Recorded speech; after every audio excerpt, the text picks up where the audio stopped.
afternoon, everybody. Welcome to Calgary Economic Development's Report to Community, presented by WestJet and TELUS Business. Report to Community is where we report on the year that was and look ahead to the opportunities and obstacles facing our city's economy with you, our community. I'm Geraldine Anderson. I'm the Vice President of External Affairs, and I will be one of your hosts this afternoon. And my name is Megan Zimmerman, Vice President of Trade and Investor Experience, and as you probably guessed, I'm your other host. We would like to acknowledge that there have been Indigenous economies and economic development in the Treaty 7 region for generations. The Blue Sky City inspires, connects, and calls for a deeper understanding of our past as we look to our future. As we come together to share a new collective story of Calgary, we pay respect to the people of the Treaty 7 region in southern Alberta, who are the original creators in our community. We acknowledge that we gather in the home of the Blackfoot Confederacy, comprising the Siksika, Kainai, and Piikani nations, the Stoney Nakoda, comprising the Bearspaw, Chiniki, and Goodstoney nations, and the Tsuut'ina Nation. Calgary is also homeland to the historic Métis and to the Otipemisiwak Métis government, Nose Hill Métis District 5, and Elbow Métis District 6. We acknowledge all Indigenous people who have made Calgary their home, and it is with this recognition that we do our work to build a prosperous city for all Calgarians. To begin our program today, please join me in welcoming Elder Doreen Burgum, who will offer a blessing.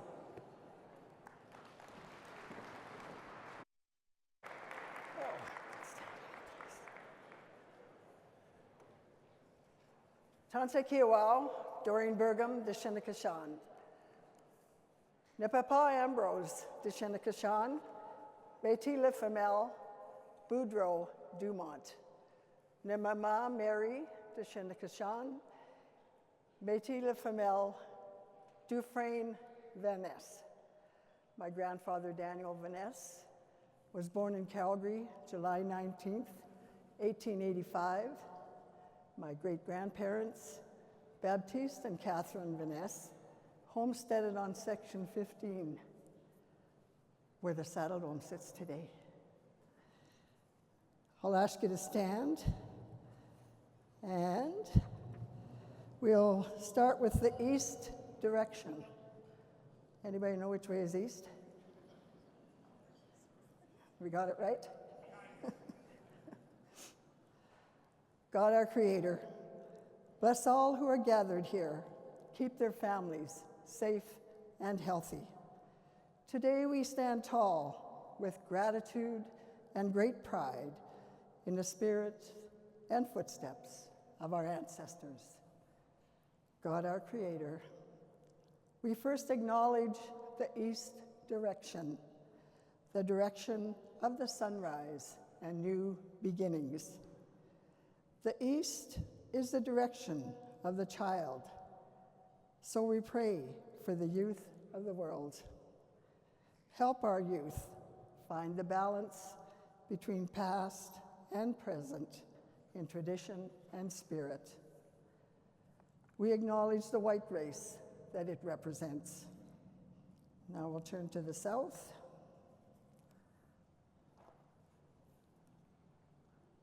God, our Creator, we now acknowledge the south direction, the direction of summer warmth and abundance. South is the direction of the woman, and we honor them as the gateways through which our spirits come to earth. We ask that women everywhere be protected, for they are sacred. We acknowledge the color yellow and the yellow race it represents. Now we'll turn to the west. God, our Creator, we next turn to the west direction, the direction of the setting sun and the autumn season. West is the direction of the elders, and we honor our elders as the keepers of wisdom and teachers of patience. West is also the direction of our ancestors, and we proudly acknowledge those who have gone before us. We acknowledge the color red and the red race it represents. Now we'll face the north. God, our Creator, we now turn to the north, the direction of the winter that covers the earth. North is the men's direction, and we honor men as the providers and protectors of the family. We acknowledge the color black and the black race it represents. God, our Creator, we ask our Creator to be with us today as we do our work. We also pray for peace among the four races of humankind. Merci and de Twainanan.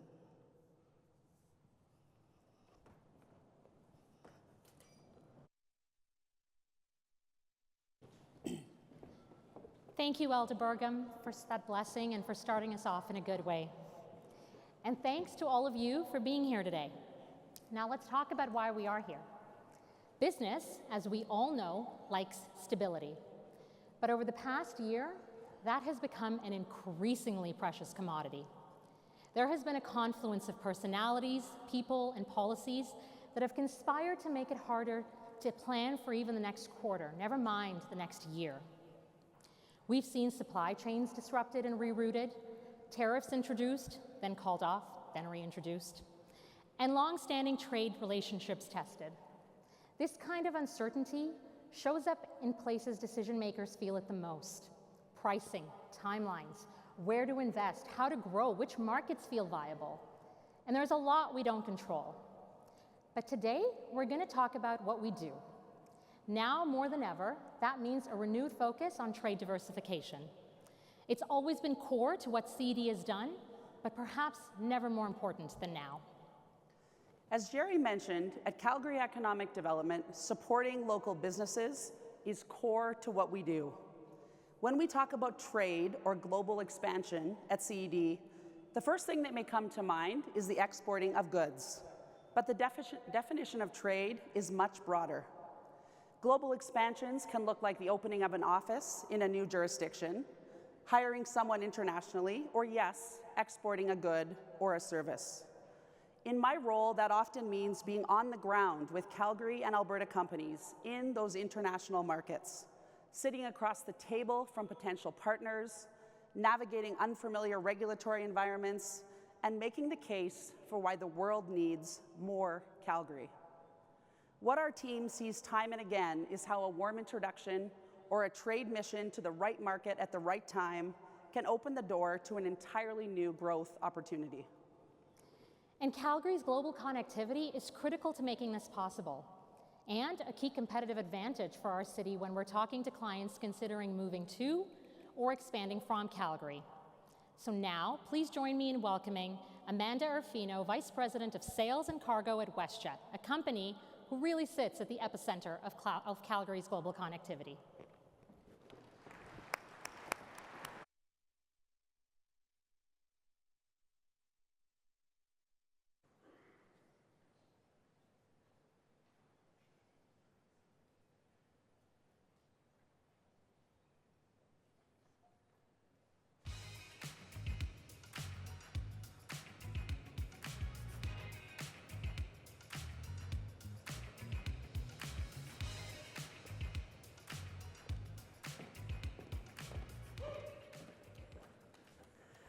Thank you for that kind introduction, Megan and Jerry. There was supposed to be a video, so that's what we were waiting for. Maybe we'll see the video at some point during this, we'll see. As Megan and Jerry mentioned, my name is Amanda Arfino, and I'm the Vice President of Sales and Cargo at WestJet. I'm thrilled to have been chosen as the backup presenter to the backup presenter for this address today. And it's truly great to see so many familiar faces in the room. WestJet has been a proud partner of Calgary Economic Development for 10 years, and we've had the pleasure of being the co-presenting sponsor of the Report to Community for the last 4. The team at CED goes above and beyond in everything they do, and does a phenomenal job with this event every year. So before I go ahead and give an update on behalf of WestJet, I just want to take a moment to thank Brad Perry and his team for all the great work you do in getting this group together, because it's so important for our city.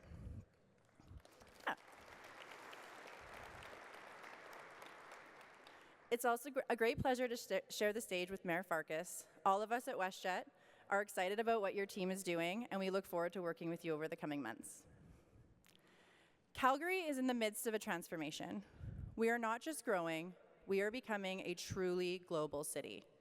And if we want that momentum to continue, one thing is essential: connectivity. Connectivity drives everything: trade, tourism, talent, and investment. It is what links Calgary to the world and the world back to Calgary. Over the past few years, we have seen meaningful investments come to our city that strengthen that connection. The announcement of the Lufthansa Technik's world-class engine repair maintenance facility and the WestJet CAE Aviation and Aerospace Training Center of Excellence right here in Calgary are both examples of large investments brought together by strong partnerships that signal long-term confidence in the city and its future. But what's even more exciting is what these projects represent together.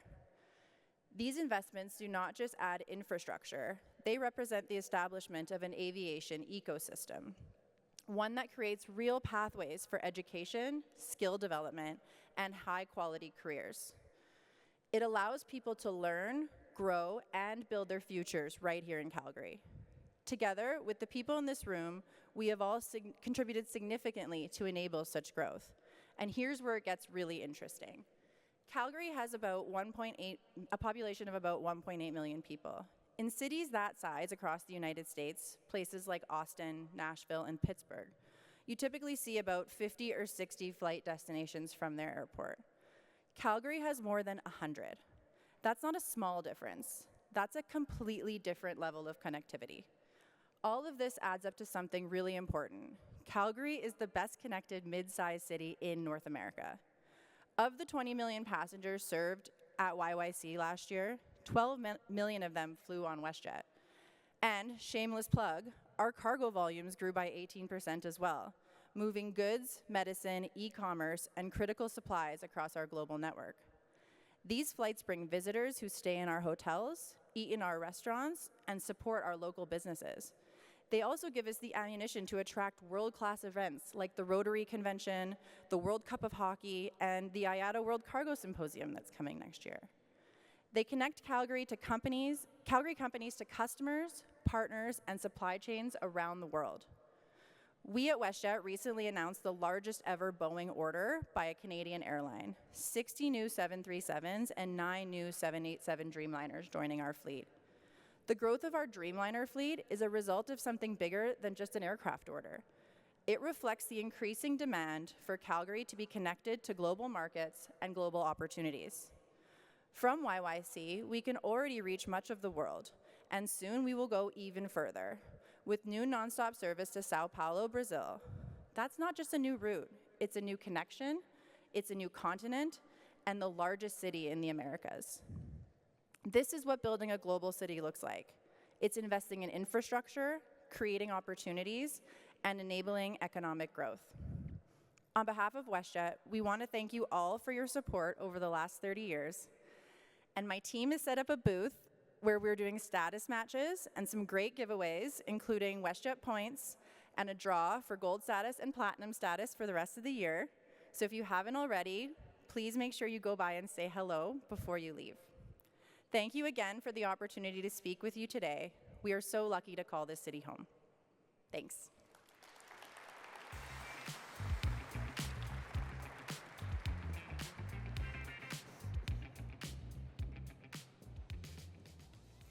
Thank you, Amanda. WestJet makes global markets more reachable, not just for people, but also for businesses, ideas, and commerce. And this spirit of connectedness is shared by our next sponsor as well. TELUS Business makes our world feel smaller and yet our reach bigger through networks and technology that businesses can rely on every day. Here to share more, please welcome Catherine Emberley, Senior Vice President and President of Small, Medium, and Mid-Market Business at TELUS Business Solutions. growing pains. They're a good problem to have. We're gonna need to hire. We're gonna need this higher, because this is gonna be a lot higher. But even good problems are still problems. So, how are we gonna do this? With our next-gen tech and expert advice, TELUS Business has everything you need to keep pace with your company's success. So you'll always feel ready to go, no matter how big you grow. So can we push this even higher?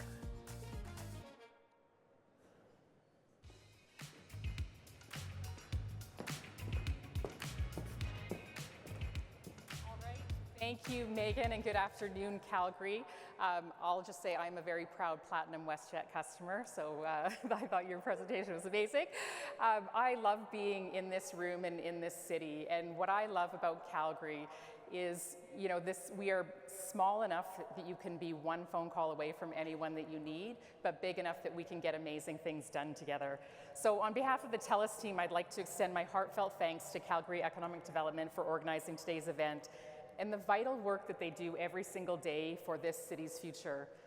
I know this work firsthand. I had the privilege of serving on the board of Calgary Economic Development, and I can tell you the dedication, the vision, and the impact of this organization is something I believe in deeply. Report to Community is something I look forward to every year, not just as a member of the TELUS team, but as a very proud Calgarian.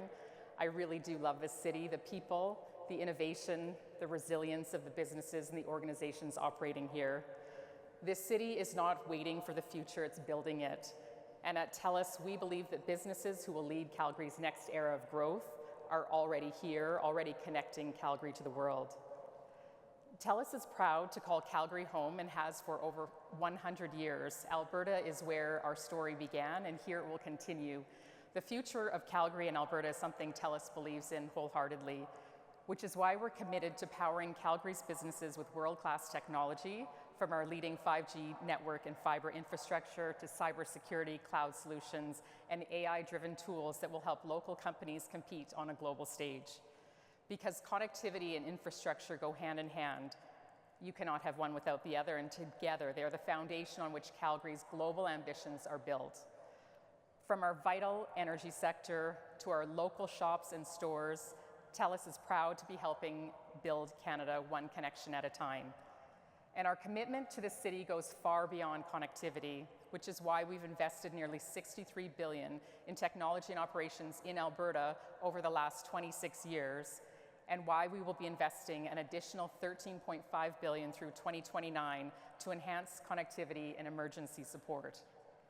Over 16,000 TELUS team members and retirees in Alberta believe that too, which is why together we've proudly contributed over 4 million volunteer hours and $285 million to local causes across Alberta since 2000.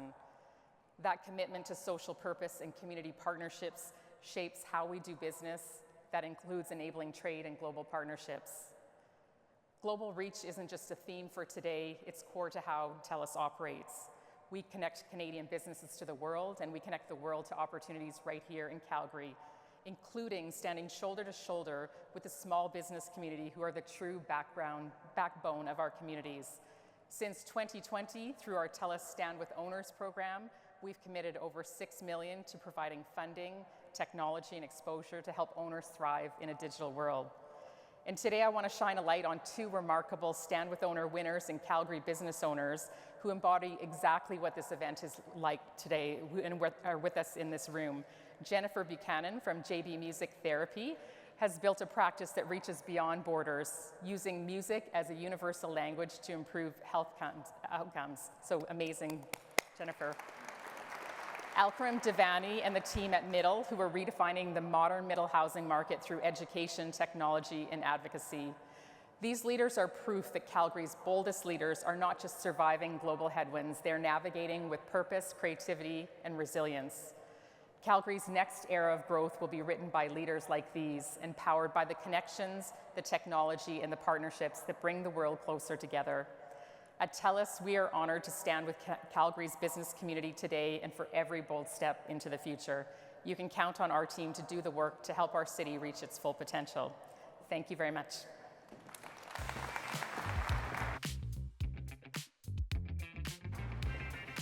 Thank you, Catherine. And thank you again to WestJet and TELUS Business for supporting today's event. Earlier, we mentioned Calgary Economic Development is focused on enabling trade more than ever before.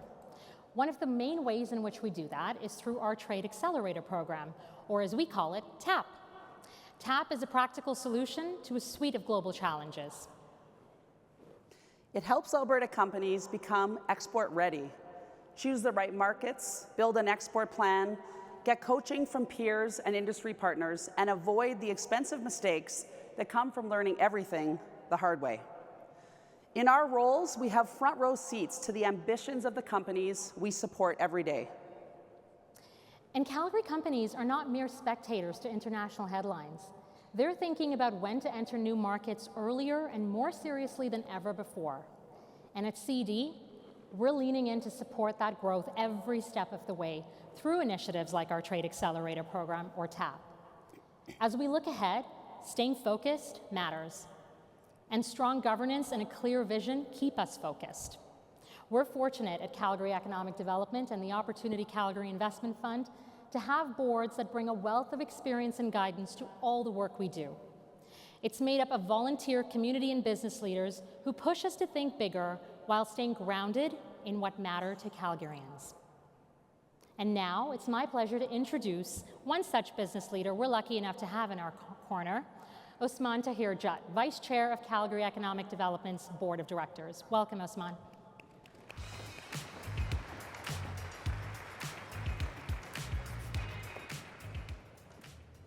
Thank you. I'm also a backup today, so not the only one. Thank you, Megan and Jerry, and good afternoon, everybody. On behalf of the Board of Directors of Calgary Economic Development and the Opportunity Calgary Investment Fund, thank you for being here. As Jerry and Megan have noted, we're gathering at a time when the global environment has become more complex to navigate.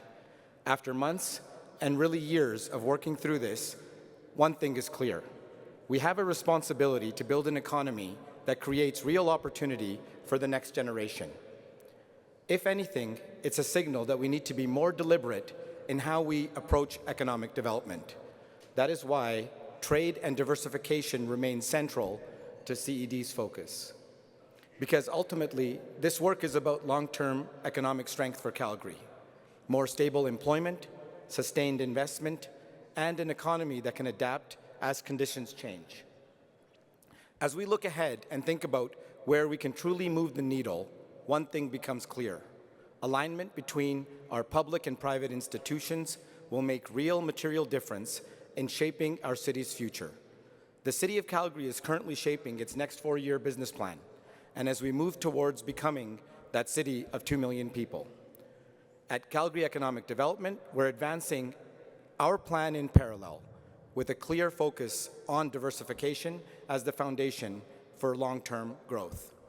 Over the next few years, that's going to mean continuing to invest in things like attracting investment into Calgary's key industries, support local businesses as they expand into the global markets, and strengthen the partnerships that drive prosperity across our city.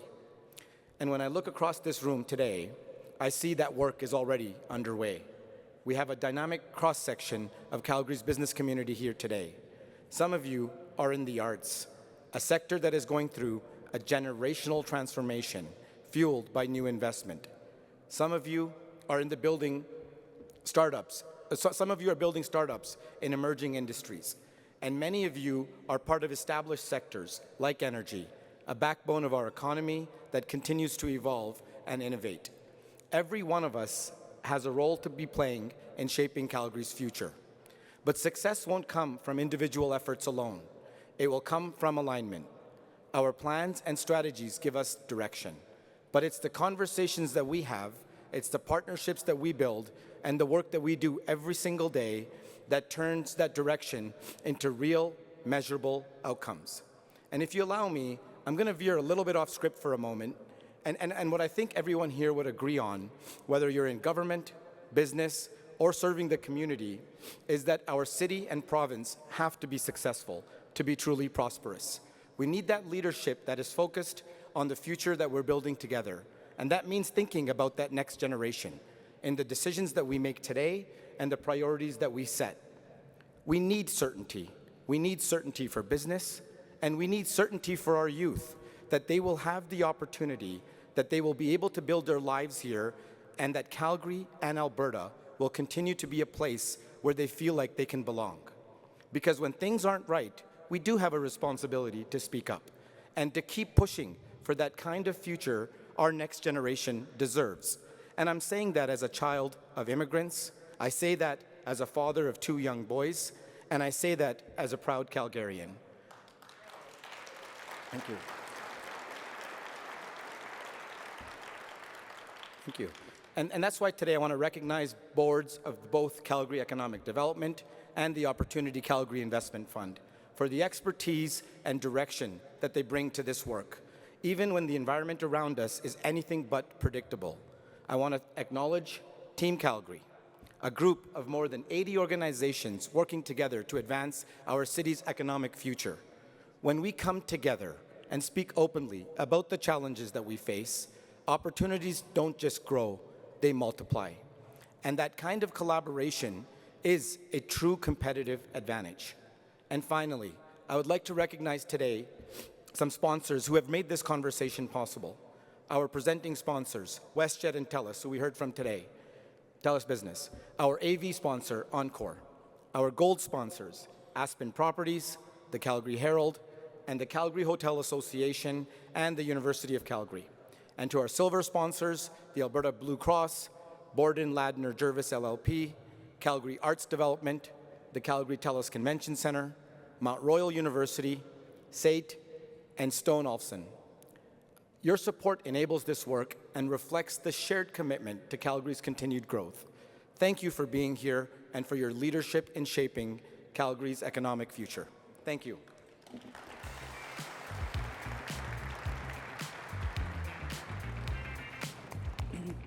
Thank you, Usman. A strong economy is not built in silos. As you've heard us say before, economic development is a team sport, one that requires collaboration between industry, community, and government. A strong economy isn't built by one organization or one sector or one level of government. It's built when people who control different levers all pull in the same direction. CED works closely with companies, with civic partners, and with the City of Calgary to advance the goals of Uplook, the community-driven economic action plan for our city. As stewards of Uplook, we work with public and private sectors to ensure we're making progress on the plan's 5 main drivers. They are talent, innovation, business environment, livability, and brand. These 5 core tenets all work together to help drive progress for our city. A clear example of this in action is Living Labs, where the City of Calgary opens up municipal infrastructure so companies can test and prove their new technologies in real use cases. This reduces the risk for these organizations before they scale into global markets. Here to offer his perspective on the role government plays in shaping our city's future, please join me in welcoming our Mayor, Jeremy Farkas.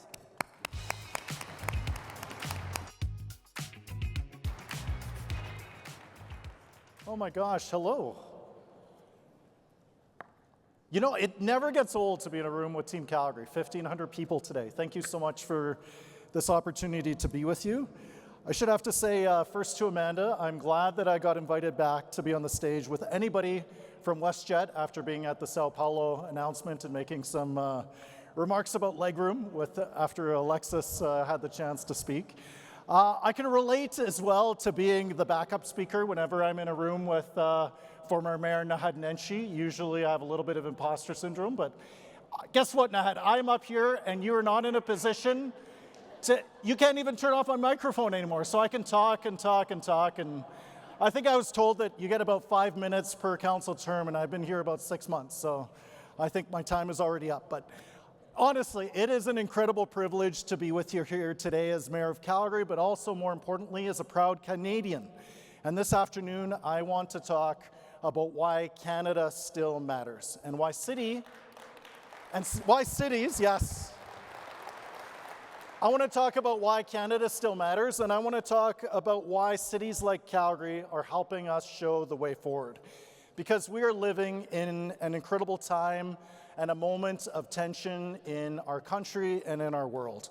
And across Alberta and across the West, there are many voices currently questioning the future of Confederation.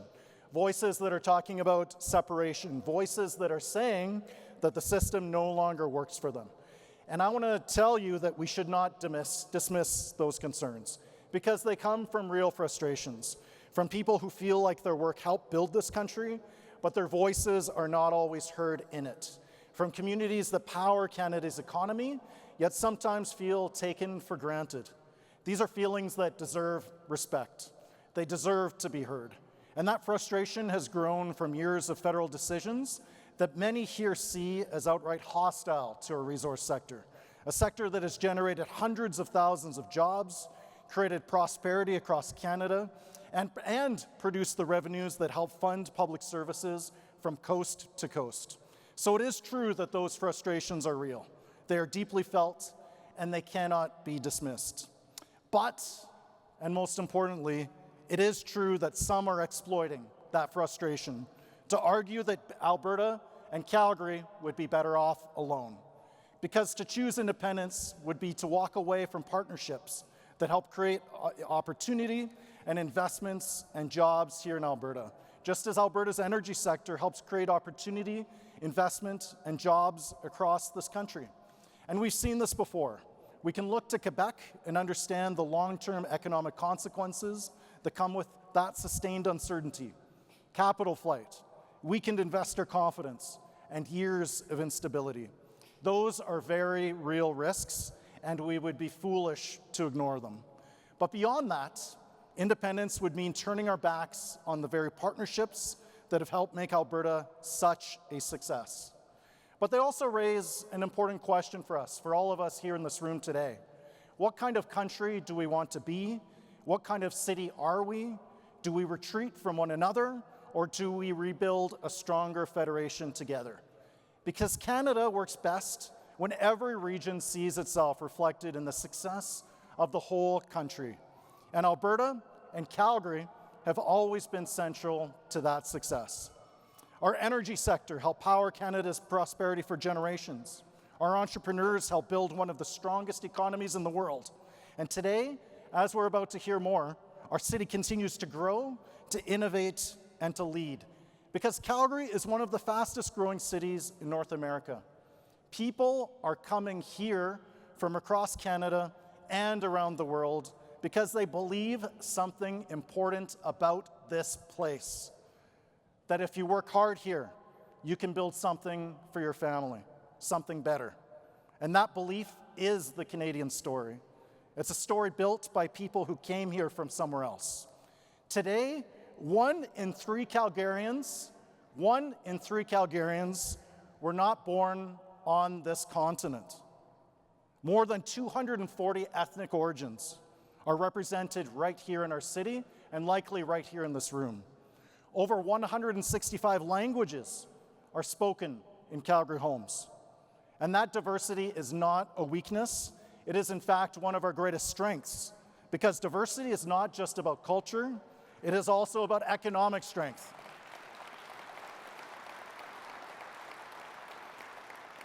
And it's those strengths and our global connections that give Calgary the edge that we need now more than ever. When entrepreneurs arrive here from India, the Philippines, Nigeria, Ukraine, Mexico, China, and so many other parts of this world, they do not leave their international networks behind. They bring them with them. They bring business relationships, investment connections, supply chains, ideas, and access to markets around the world. And those connections today matter more than ever. For generations, Canada's economy has been so deeply tied to the United States, and that relationship will always remain important. But at a time when Canada is increasingly looking outward to the broader world, cities like Calgary have a unique advantage. Our diversity is our global network. It connects our businesses to Asia, to Europe, to Africa, to Latin America, and to the fastest growing markets on Earth. So while others around the world are turning people away or scapegoating immigrants, our message is simple. You are welcome here. We need your ideas here. We need your businesses here.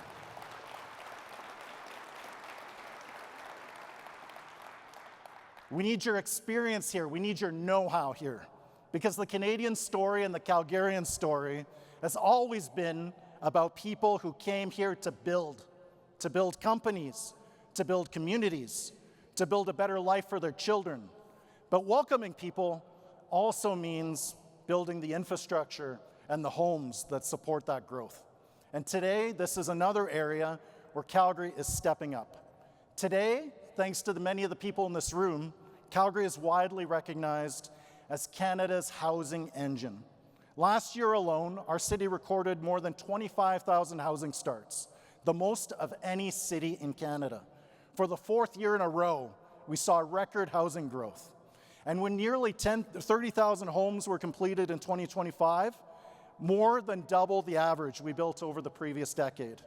And that kind of progress does not happen here by accident. It is the results of years of planning reforms, faster approvals, and collaboration with the building industry. And it is starting to make a difference. Housing prices and rents are beginning to soften after years of rapid increases, but we know the work is far from done, because the reality is that housing need in Calgary is still significant. More than 300,000 Calgarians are struggling with housing affordability, and over 100,000 households are spending more than they can afford on housing. That is not a fringe issue. That is a challenge that we must solve together. And that means building more homes of every kind. Market homes, rental homes, secondary suites, row houses, townhouses, apartments, and non-market homes for those who need additional support. Because every Calgarian deserves a safe and affordable place to call home. Over the past years, Calgarians were reminded just how important leadership can be.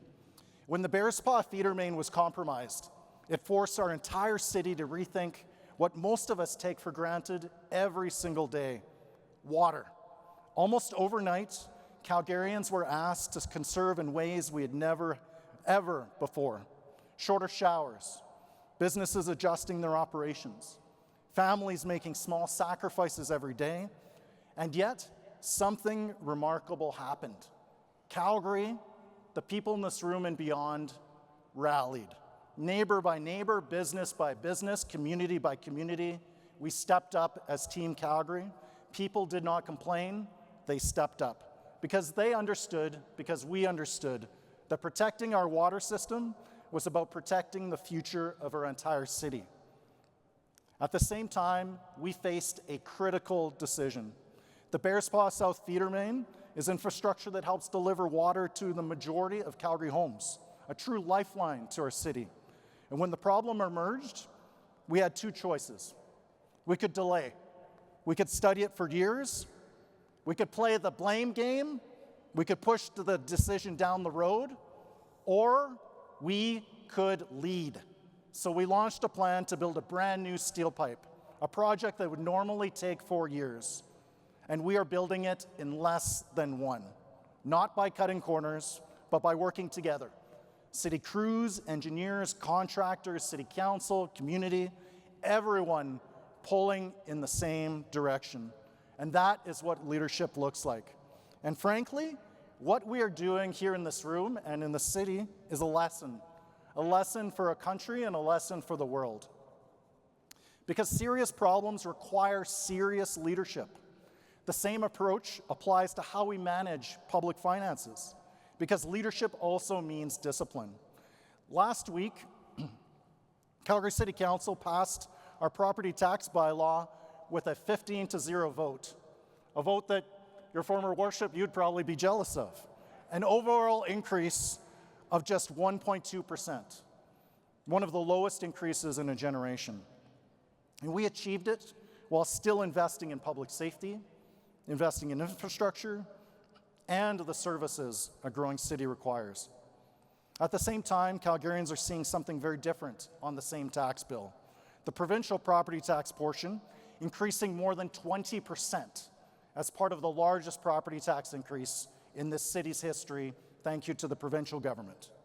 Those funds are collected on the same bill, but they are not decisions made by your city council.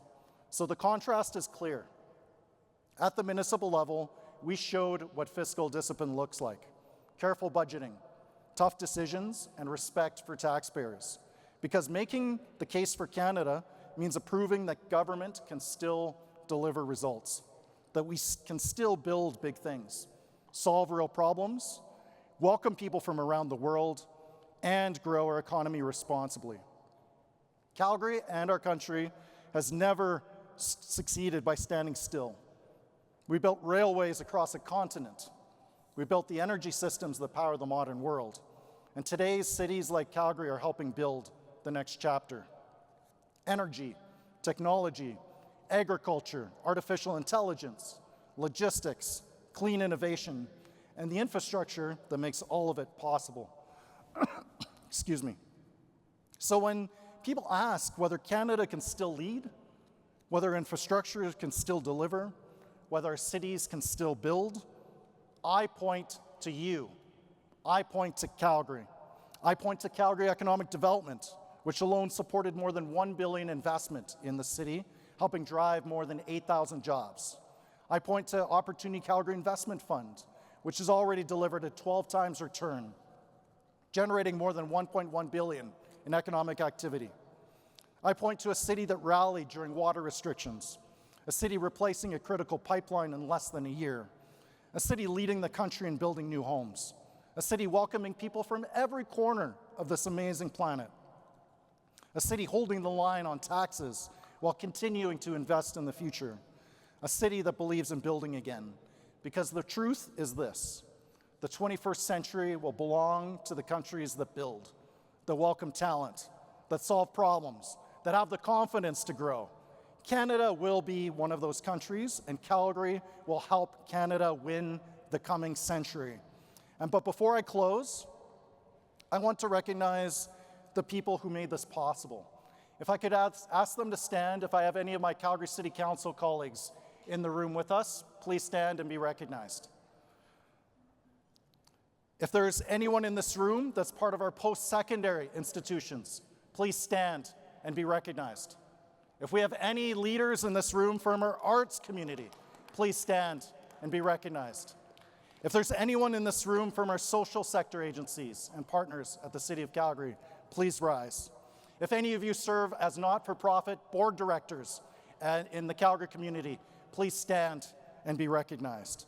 If there's anyone in this room a part of any of the agencies, boards, and committees and commissions of the City of Calgary, please stand and be recognized.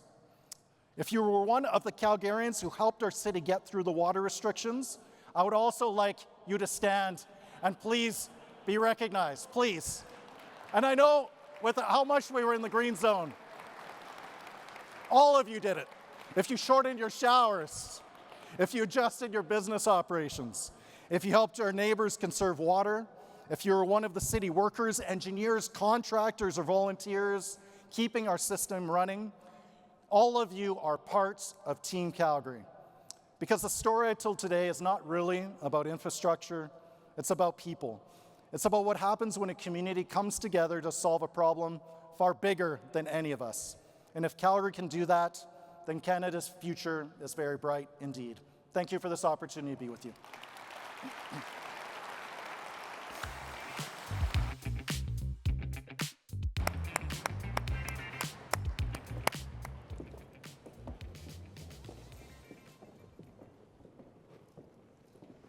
Thank you, Mayor Farkas. Can we give it up for Mayor Farkas again, one more time?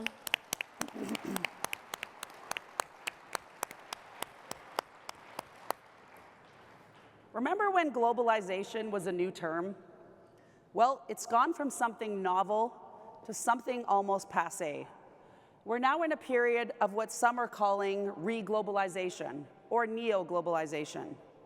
Digital transformation has fundamentally shifted the game, and countries are prioritizing domestic capacity, securing supply chains, and being more selective about who they trade with and where they invest. This has obvious impacts for local companies, and here are a few examples of Calgary companies who get it. ZeroKey develops indoor location technology. Think GPS for factories. This helps manufacturers improve efficiency, safety, and decision-making on the factory floor. Through multiple trade missions with Calgary Economic Development and partners like the Government of Alberta, the company has established a growing international presence with an office in France and the US and trading partnerships in markets including Japan, Korea, Singapore, and China. Casa Bonita Foods makes delicious tortilla chips. And yes, this is the part where everybody suddenly wants some guac and a margarita. They participated in our 50th TAP cohort last week and have joined us on trade missions to FoodX Japan and the Alberta Korea Forum. Now they've expanded their distribution network and have secured trade deals in both Japan and Australia. Calgary-based Zero Sound Systems has developed a technology that reduces industrial noise from places like power plants and data centers, which helps these facilities operate more quietly alongside neighboring communities. They've also participated in TAP and a few of our trade missions and have expanded into markets including Chile and Italy. Fun fact, their technology is now used at both Rome airports. As Canada's energy capital, there are so many examples of Calgary-made energy solutions that have been adopted around the world. Based here, Saltec Global takes sulfur, an abundant byproduct of the energy sector, and turns it into a sprayable crop nutrient used by farmers to improve soil health, crop quality, and yields. Saltec participated in one of our early cohorts of TAP and have since opened a manufacturing facility in the United Arab Emirates. Another one of the Calgary companies that help TAP alumni enter new markets is Jory Logistics. They've supported hundreds of companies with logistics training and help small and medium businesses ship their products around the world. They help facilitate these connections with their worldwide network, offices in Texas, Kazakhstan, and the Philippines. And that's just a tiny fraction of what's possible right here in Calgary. We have the same napkins they have everywhere else in the world. Our ideas just happen to be a lot bigger. So big that one of them recently played a role in the new NASA mission we've all been hearing about. Guardian Telecom Limited, who have joined us on trade missions to Abu Dhabi and Barcelona, and is also part of our TAP program, supplied weather-resistant phones for NASA's Artemis launch. Their hard-to-miss yellow phones were captured in several official images and are made right here in Calgary. These phones were part of the communications in place as astronauts made their final preparations before boarding the spacecraft. Okay, now back to Earth, but with still big ideas. I'd like to welcome President and CEO of Calgary Economic Development and CEO of the Opportunity Calgary Investment Fund, Brad Perry, and welcome back to the stage Mayor Jeremy Farkas for a fireside, well, I guess a window side chat. Welcome.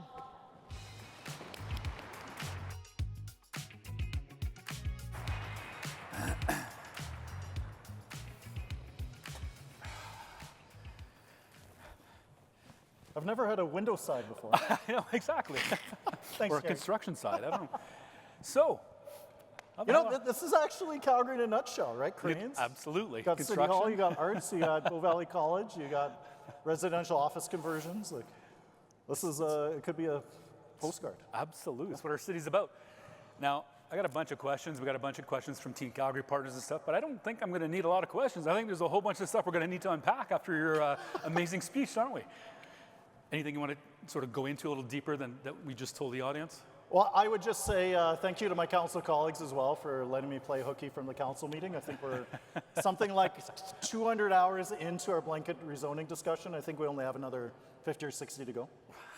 That's it? Yeah. It's not bad. Almost, we're in the home stretch. Yeah. So what's happening? Can you give the audience maybe just a little bit of an insight as to how things have been going today, what's been happening, and what sort of the direction's been? I'm not sure everybody's had a chance to catch up because you guys just broke like So of the audience, which I think is only Nahad Nenshi, we've passed first reading of what is probably the most convoluted land use amendment of any city in North America to reverse the blanket of rezoning that was adopted. We're now on first reading. There was an amendment to the amendment that got shut down on sort of emergency grounds where I banged the gavel because we couldn't figure out what we were going to do next. And probably in about 30 minutes, I have to go back in the council chamber and decide what to do. Interesting. But largely, I'd say, I know we have Councillor McLean, who's in the audience as well, who seconded the motion. I think large intent of council is to move forward in a more targeted way. We certainly heard through the course of the public hearing, Calgarians, that really want to see us to continue to build, to be that city of 2 million people, but to do it in a little bit more thoughtful way, supported by services, infrastructure. It's pretty clear that the blanket rezoning as adopted by the previous council was largely well-intentioned, but it missed the mark in terms of supporting the housing that Calgarians actually need, and it's to the credit of our council colleagues that we're currently investing at an unprecedented level for affordable housing. We've really significantly beefed up our chief housing office, continue to enjoy great support from the provincial government and other partners to continue to build. So for us, it's more about sticking the landing, having the community have more of a voice in the overall process. Fantastic. Speaking of that, I mean, you just recently, council just launched its strategic priorities for the next 4 years. Maybe we just want to give the audience, again, a quick little snapshot as to what that is, what it means, and what does that look forward in the next 3 or 4 years? Yeah, I know there's probably a lot of governance nerds. I saw at least a couple show their hands and step up if I asked if you were a nonprofit board director. But just like any corporation, the City of Calgary and Council goes through a strategic planning session. So we get together for a number of workshops, a number of retreats as council members. We work through what we heard during the course of the campaign. And I'd say it's largely stuff that wouldn't surprise you. It's safety. That's top of the list for a lot of council members as well as the public. It's affordability. We talk about housing. We talk about controlling costs at the city. We talk about essential infrastructure. I know that Councillor Jameson is really adamant about us being known as the infrastructure city council and really getting back to the basics of delivering on that. But for me, it's very much about living up to the promise of that city of 2 million people. Like, this is an incredible opportunity and challenge. At the same time, it's a crisis if we're not prepared, but it's an incredible opportunity if we're able to lean into it. And it's not just nuts and bolts, the stuff underneath our feet. It's also the social infrastructure. It's the arts. It's culture. It's the not-for-profit organizations that help us meet that moment for Calgarians. Not to mention the housing that Calgarians need that needs to be attainable and affordable. Great. I totally understand that. I mean, obviously, for our organization, your 4-year priorities dovetail right into what our 4-year plan looks like and stuff. And so making sure we marry those things up is incredibly important. I think that's why the chance to over-communicate and talk about what's happening is so important right now. Okay, let's talk about the elephant in the room. You hit the nail on the head when you started your speech. You talked about separatism and the impacts. Yeah, there's probably quite a few folks who are kind of asking, like, probably rubbing their, wondering why the hell is the mayor of Calgary talking about an issue like this. But you keep me busy, Brad. You even former mayors will know a lot of the job is economic development. It's making the pitches, it's attracting the investment, as well as instilling the confidence and stability for entrepreneurs to want to scale up here at home, but for others to be able to take a chance. And this is starting to become a very dangerous topic because there's so many people I talk to now, even on a daily basis. They say, what is going on in Calgary? What is going on in Alberta? And the fact that we've had this rhetoric that is largely, I think, overblown still is preventing a lot of investment from coming here to the city. So we've been incredibly successful under your leadership. OSIF has been doing really well, CD otherwise, but we could really be cooking with gas if we can put this issue to bed. And I want to be crystal clear, if we are heading into a referendum, if the Premier seems willing to put this question on the ballot, I want Calgarians to know where I stand. And from the economic case, this is an incredibly damaging conversation to even be having based on the lack of certainty that we saw come out of in Quebec's experience going through that twice. No, I can completely concur with that. I mean, when you talk to your counterparts around the country, you mentioned some of the conversations you've been having. I mean, what else are they telling you? Like, I mean, I want to take it two ways. One, I want to talk about the separation piece. Yep. Then I want to talk about infrastructure. I know we hate to say it, leading the charge or having to fix some of the aging infrastructure. But what are you hearing from some other communities around the country about what they're going through and how they're seeing how we're handling this? Well, on the infrastructure piece, I just want to again thank Calgarians for stepping up in such a big way, supporting us through the water restrictions. Frankly, it's a frustrating, embarrassing situation for us to be in. But what I will say is that mayors from across the coast have been picking up the phone, calling me, asking us how this happened, because they know that it could have happened in other municipalities across the country. When you think about our essential infrastructure, the infrastructure deficit that we're facing, the fact that it's not very sexy to be investing in things that underground that people can't necessarily see, but the moment it breaks, everyone knows. For us, I'm really grateful to the city administration for stepping up in a big way. Ultimately, accountability is us fixing the problem. I know there's a lot of blame game, people asking, well, whose fault is this? And I'll be very clear with you, Brad. It is my responsibility as the Mayor of Calgary. Public safety is my responsibility. I'm not interested in pointing fingers. I am interested in fixing this for good. And that's what our city is doing. We're executing on a plan to be able to fix this for good by December of this year, so we never have to worry about this ever again. And on the separation front, I mean, what would you encourage the audience? So what do you think the conversation should be? What should people be talking about in that sort of a vein? Is there something you want to give some thoughts on what people should be considering when they have these conversations with people about whether or not this is something that we should even think about doing? I'd say lean in. My friend Kimberly McQuillo says brand isn't what you say about yourself. Brand is what other people say about you.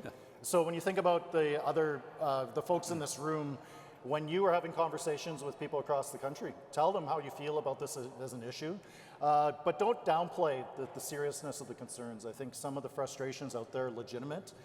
Many people feel there's no other opportunity and they're willing to take a chance on this, having felt like they've been locked out a lot of the prosperity in the country in recent years. And I'd say also lean in. Support even the Premier when it comes to things like the MOU, right? Let's come to the table, ask for, advocate, and demand a better deal within the country, because ultimately for us to be able to compete, especially as we're seeing the world change right now, the rest of Canada is going to need Calgary, and Calgary is still going to need the rest of Canada. Fabulous, I love that.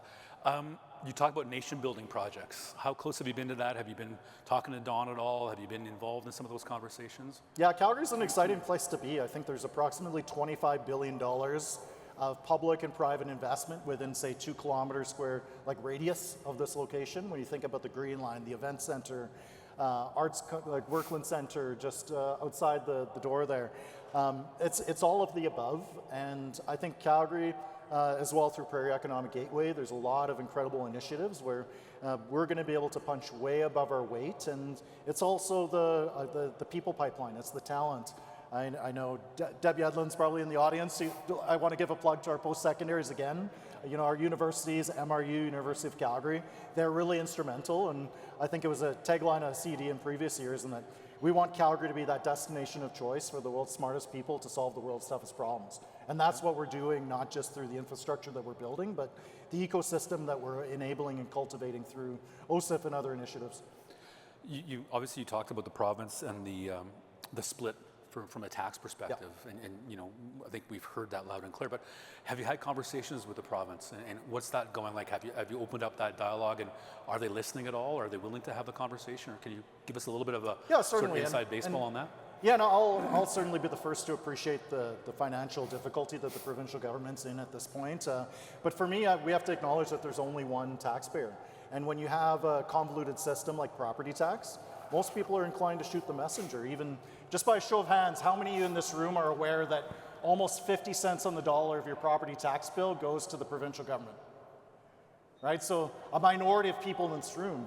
So despite the fact that people pay their property taxes, they're more inclined to shoot the messenger. So when it comes to this issue, my ask to the provincial government is, let's honor what the Premier said during her time when she was running for leader. Let's look at ways that we can cultivate a more stable funding framework. She's put on the table the idea or concept of allowing all of the property taxes that are collected in the City of Calgary, including those provincial portions, staying within the City of Calgary. And I'd certainly support that type of arrangement. Or otherwise, if not, then transparency, right? If we can send at least 2 different bills, 2 different envelopes, so that it's crystal clear to Calgarians.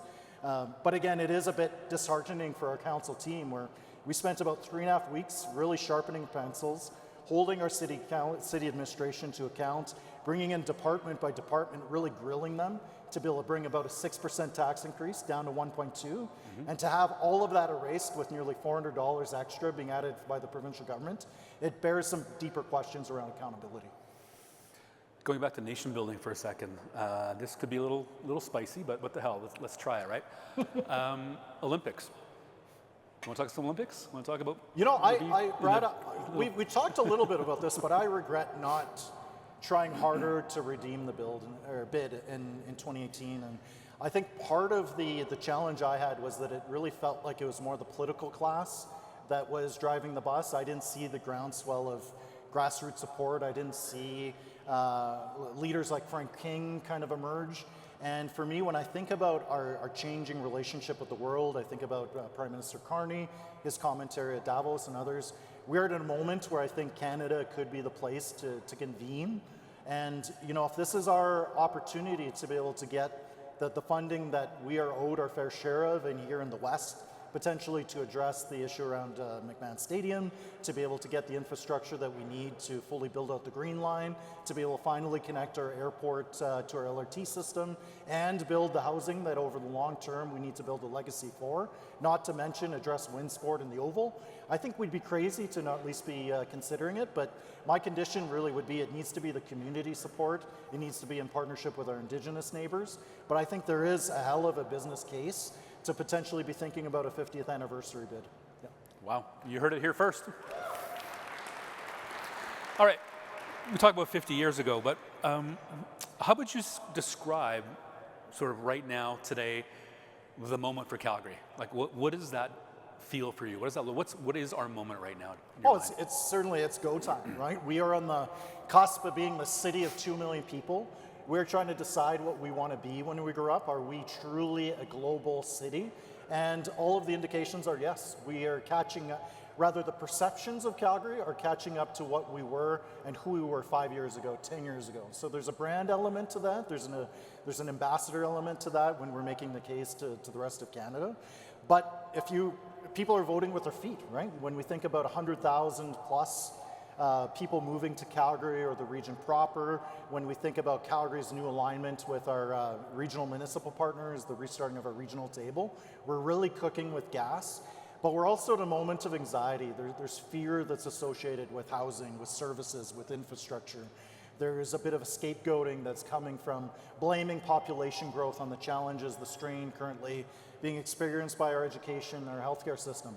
For me, I'd much rather we lean into that and see what is the strength of the fact that so many people are coming here, bringing their capital, their investment, and I think the evidence bears that out. We know per capita basis, the newcomer to Calgary is bringing their skills, they're bringing their talent, their capital, or in other words, the immigrant to Calgary today, statistically, is more likely to come here to give you a job than they are to take your job.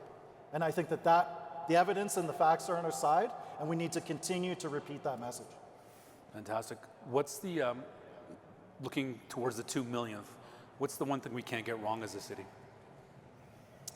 I think it's around housing at this moment in time, where it's very clear that Calgarians spoke up in a big way, saying that blanket rezoning was not the path for us to be able to build the housing that Calgarians need. So then what? And that is really going to be critical for this council over the next 3 to 6 months to really stick the landing with that. Collaboration with our provincial governments, with our federal governments to be able to build the needed housing that Calgarians require, because that's so foundational. It's foundational to the service industries that support the high-tech workers. It's foundational to actually having the laborers that are required to be able to build the capital projects that we're going to require. And it's going to be foundational to poaching some of those businesses who maybe are sitting on the sidelines in terms of whether Calgary's the place to take a risk. But so many people have taken a risk here and it's paid off. And if we can stick the landing on specifically that housing and that essential infrastructure piece, that's going to be foundational. We don't call it poaching, we call it a track. But anyways, that's just, we'll take poaching. We'll take it, we'll take it. You talked about, Calgary being the economic engine of this country.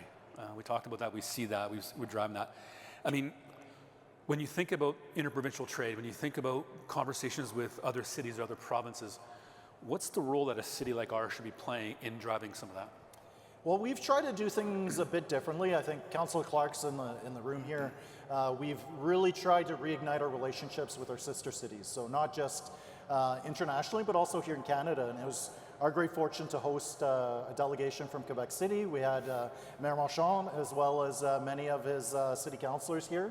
And they were here to learn from us in terms of how we were, it's funny how how there's only, all the challenges municipalities are facing are quite similar. For example, they're building this tram, this new LRT, and they're trying to debate, well, above ground, underground, what do you do when you have a provincial government that's not exactly committed? It's funny how many other questions I had to laugh at because there's nothing new under the sun, but the feeling was mutual. We could learn from each other, and that's the collaboration where we could frankly move a lot quicker. The level of government most responsive to the people, the most accountable to the people, are our municipal elected officials, right? So that's a big issue. And then we're seeing pushes and this isn't unique to Alberta certainly, but continuous erosion of local decision making that I think should bear out some significant pause or reason for concern amongst Calgarians, but also Canadians more generally, because when we have empowered, accountable municipal governments, we can move 10 times faster, 100 times faster on the issues that matter to our respective constituents. So, not that you have to have a favorite child, but if you had to pick your favorite child Just don't amongst make me your counterparts. Don't make me pick a favorite city councillor. And I'm okay. Well, no, I won't do that. But when you look across the country, who do you think is sort of most likely your kindred spirit? Like who's the one that you're seeing can have the same kind of relation, the kinds of things they're going through? Who do you hang with when you're done meetings at the FCCs and stuff like that? You know, I'm going to punt and say I don't think any city besides Calgary is really sticking the landing on everything that matters right now. And I don't mean this facetiously, and Nancy would know this, but I'm not used to being the cool kid at the table at lunch, at least in my days as a city councillor. But at my time at the Big City Mayor's Caucus, everyone was coming and approaching me asking, like, can you get me in touch with Calgary Economic Development? Can you get me in touch with your Green Line team? Can you tell me how the hell you're building this water pipe?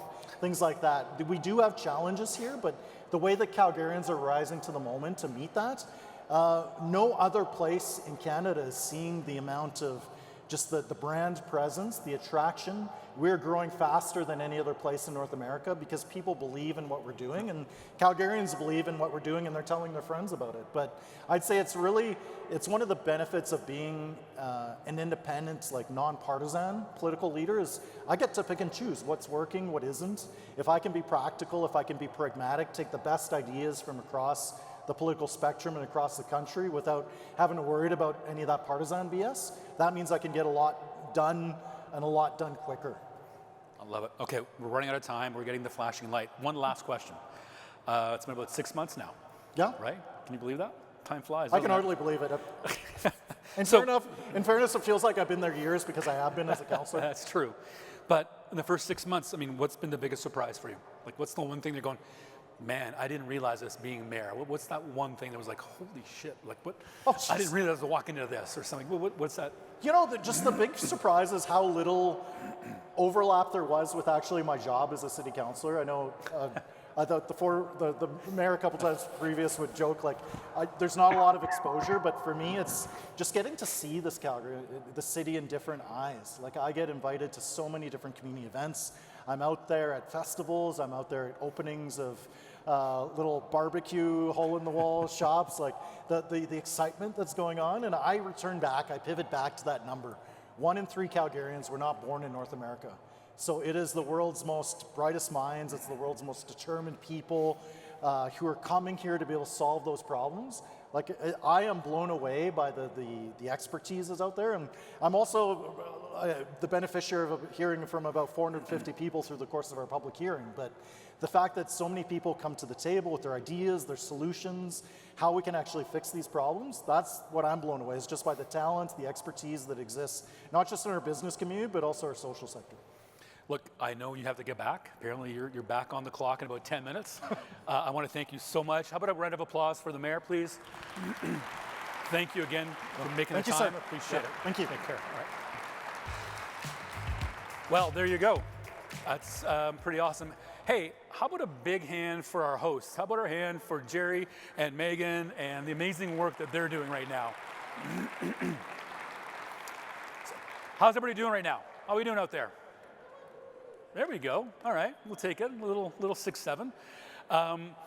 You know, oh, you guys, you cool kids got that, huh? All right. You know, it's kind of funny. At our last report to community, which feels like a lifetime ago, I was ready to step on stage. And the President of the United States held a press conference, the infamous press conference in the Rose Gardens. Do you remember that one? Where he had a big board. He talked about all the countries that are going to get tariffed. You remember that? That was the day that he called it Liberation Day. I remember being up here and stepping on stage, literally texting my team going, what the hell is going on? But you know what? The honest answer was that no one was entirely sure. The math, well, I still can't figure the math out.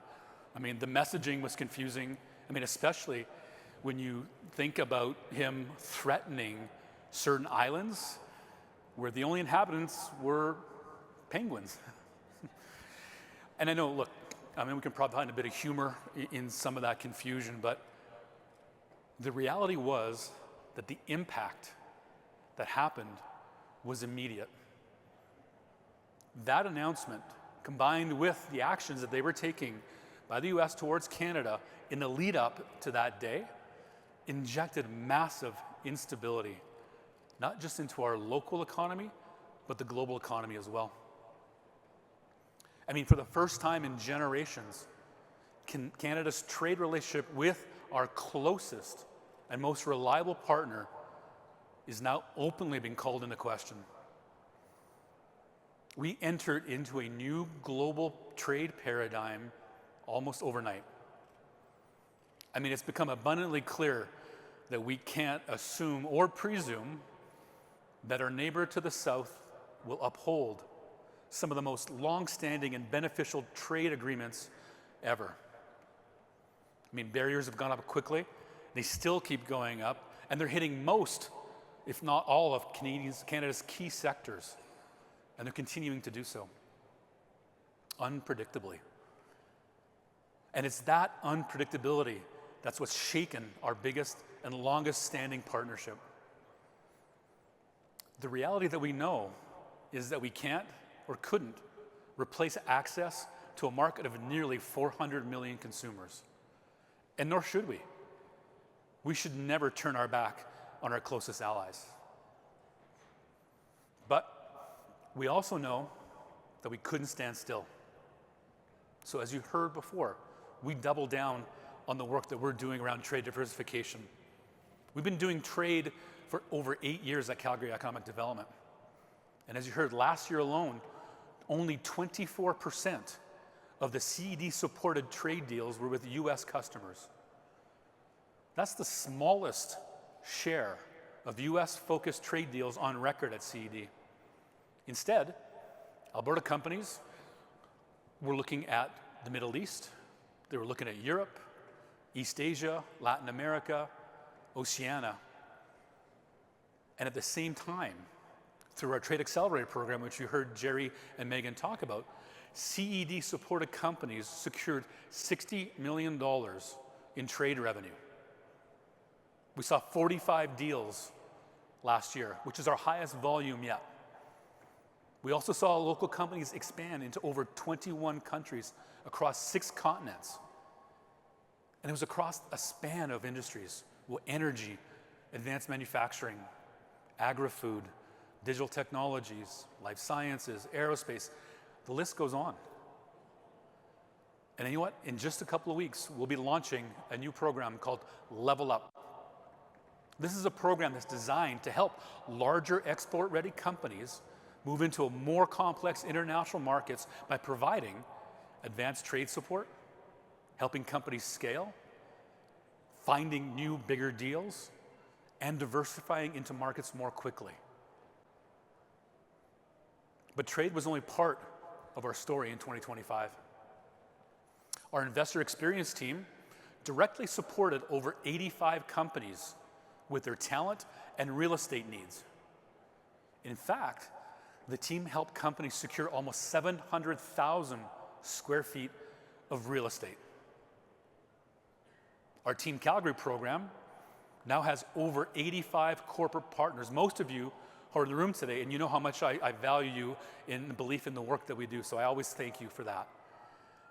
Our creative industries team continues to support the sector. And in 2025, we moved up rankings from fifth place to 4th place as the best place in North America to live and work as a movie maker. Our business development team directly engaged with almost 500 companies to help them grow and scale. The impacts are clear. I mean, last year alone, as you heard the mayor talk about, our team attracted nearly $1 billion worth of investment in our community. We also helped retain or attract nearly 8,000 jobs here in the community. And I gotta stress, I gotta be clear, that's only the work that we have direct attribution to. That's only the work that our teams have had a hand in supporting. It doesn't include everything else that's been coming into the community.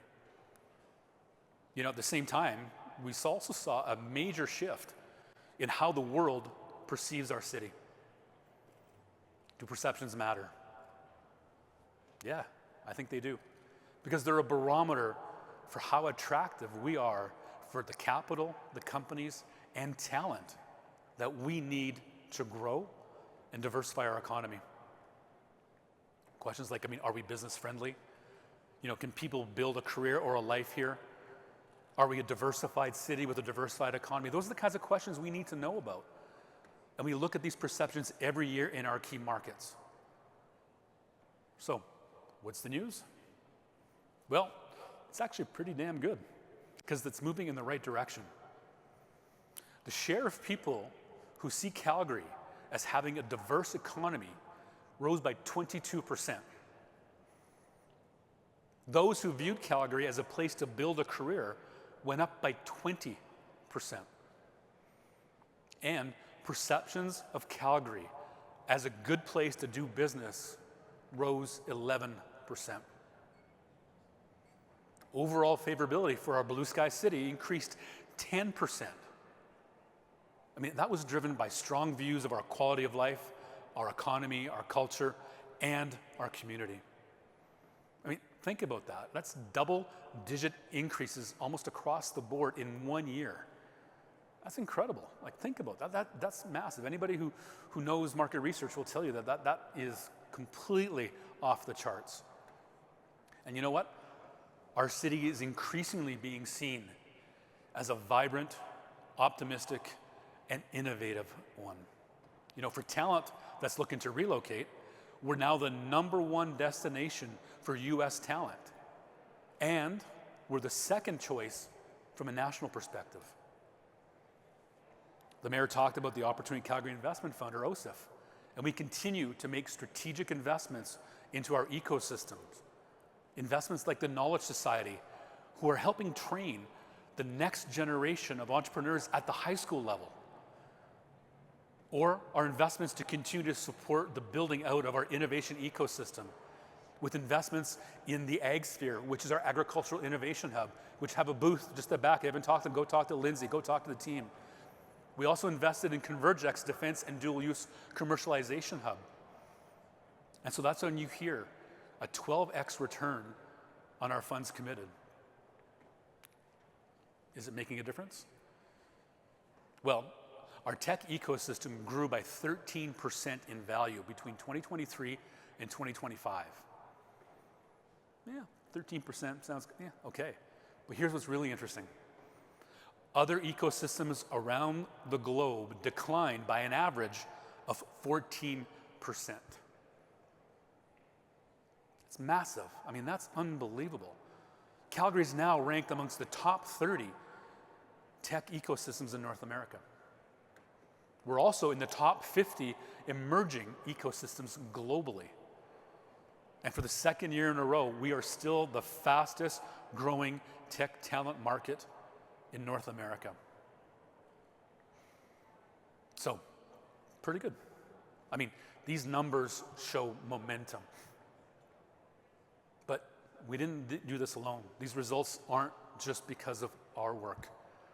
It took the community, our community, and all levels of government to come together to help deliver those results for Calgarians. And look, I'm not sharing these numbers to brag.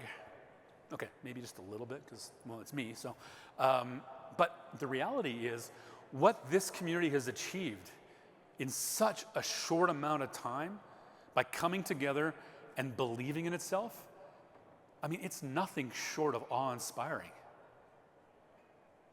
Now, I'm also sharing these results because it shows what's at stake. Even amid an unprecedented global instability, Calgary remains attractive to companies, capital, and talent. That didn't happen by accident. It happened because we chose collaboration over silos. We chose openness over isolation. And we chose long-term thinking over short-term reactions.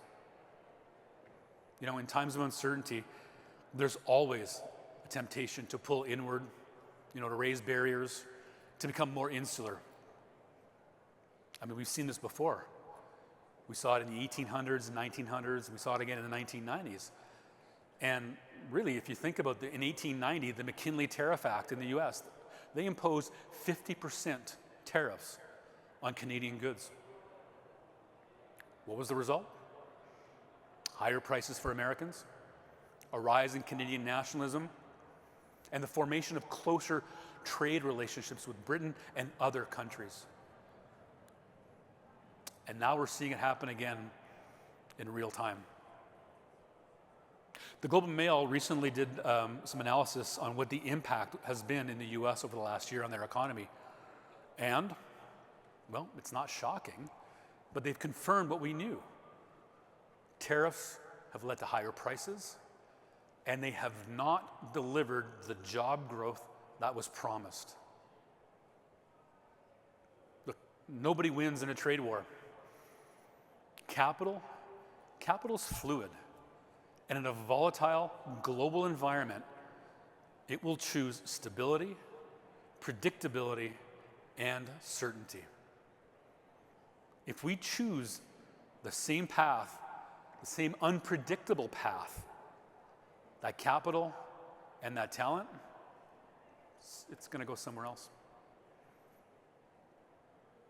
I mean, history has shown us that when we close ourselves off, everyone loses. But you know what? That's not who we are. That's not what our city is about. Our city has always been a place, as you heard the mayor say, where bright minds and big ideas come together to help solve some of the biggest global challenges. Our city was built by people that were drawn here by openness, opportunity, and community.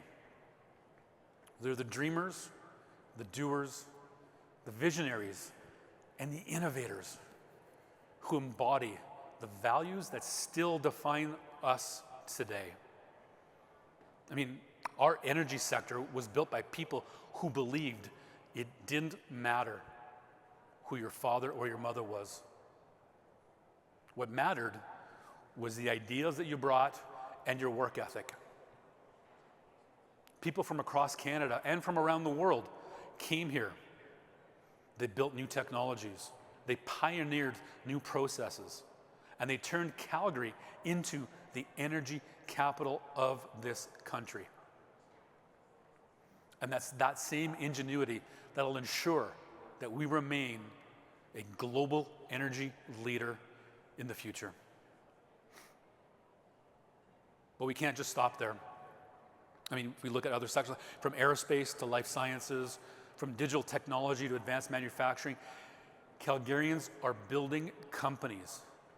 Calgarians are creating jobs. And they're driving the next chapter of our economy. At the same time, people are coming here. They're coming here for the opportunities, and they're staying for the quality of life that we have to offer. But it's not just the talent that sees this. When we speak to business decision makers from around the world, there's a genuine eagerness to do business here. They trust the Canadian brand. And when we talk about Calgary and our advantages, our skilled and diverse workforce, our high quality of life, affordability, business-friendly environment, we quickly move to the top of those lists. I mean, in the last 6 months, you know, I've been with Alberta companies in Japan, Korea, Singapore, India, the US, Houston, and I can tell you, every single conversation that we've had with them, they are incredibly bullish about what's happening in our province, in our region, and in our city. And more so, they're incredibly bullish about Calgary's story. But that future is not guaranteed. I mean, we're seeing wars in the Middle East, Europe. I mean, global supply chains still are being dismantled. Energy and food security are becoming even more precarious by the day. At a time of global chaos and uncertainty, the answer is to come together, to lean into what's defined us as a city. We need to signal to the world that we remain a reliable and stable investment and trading partner that continues to welcome the brightest minds with the biggest ideas. Now, if we do that, and we do that together, we will prosper. We'll continue to attract investment. We'll continue to attract the talent. We'll continue to lead, and we will become Canada's innovation capital. But you've heard me say this year over year. It's not one person, it's not one company, it's not one organization. It can't be done alone. We need all of you, business, post-secondary, community leaders, political leaders, to all come together and remember what's defined us. And remind people that investment, perceptions, and economic growth all suffer when barriers go up. But together, we can choose. We can choose openness. Together, we can choose confidence. And together, we can shape Calgary's future in a world that needs exactly what this city has to offer. Thank you.